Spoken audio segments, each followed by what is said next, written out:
second to last hive is the one that was swarming. Rookie mistake, I split them.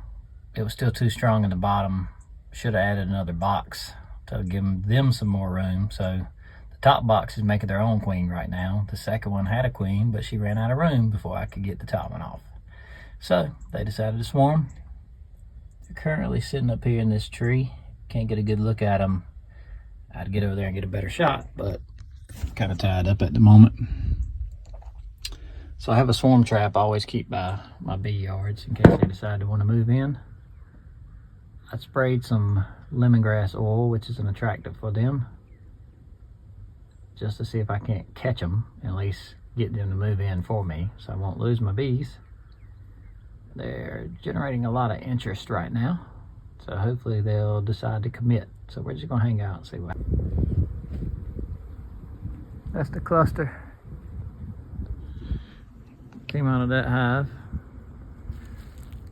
Hopefully they find out there's vacancy next door.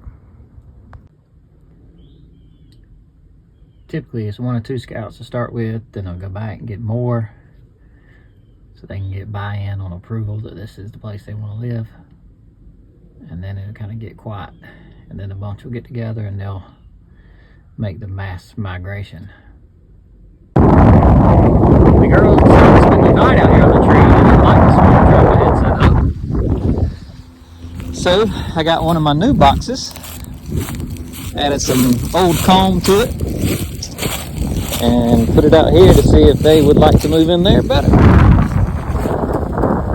They're thinking about it.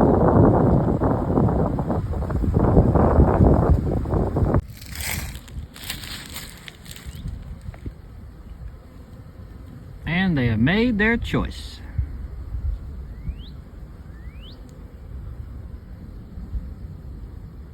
Proud of you, girls. Stay around for a while.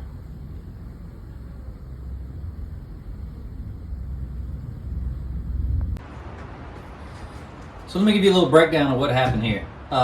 So originally I had a double deep hive that overwintered from last year. Kept checking them through the early part of the year. They were growing very rapidly. The queen always kind of locates herself in the top because it's warmer up here. They get up on this top and they make this cluster. So the bottom was fairly empty as far as her brood chamber goes. She had laid primarily most of her eggs up here. So if you don't split them, they will do like they did and they swarmed out. So typically what I try to do is turn this one hive into 2 and then restart them again. And now I've split the hive. I've simulated what actually happened out there without losing the bees, and then to be able to create another queen. So to be able to do that, I went through, found the queen in the top box. There's a double screen board that you can put in between the 2 hives. So essentially, I put the queen down in the bottom, put the double screen board in between, set the other box on top, make sure they had some eggs and some more brood, some hatching out brood, so then at that time they'll have enough bees to create their own queen. They'll turn that egg into another queen cell.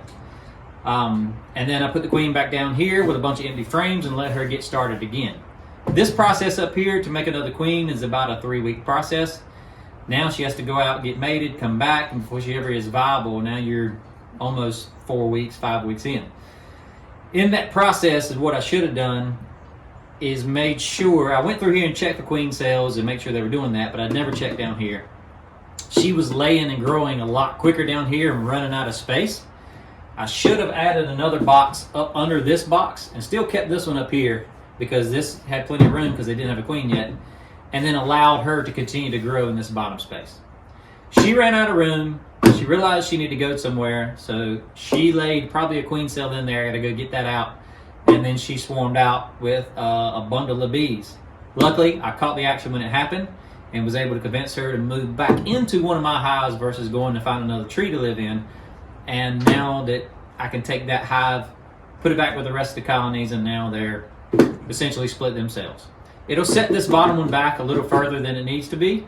It'll be fine. They'll still recover. They may not produce as much honey as this year as we had planned for them to, but either way, I caught my bees, and hopefully I'm gonna go back and manage the other one so I don't have to go through this process again. It just so happened I was very fortunate to keep an eye on them and see it all happen together, which was pretty cool to see, but we don't want to go through that every time.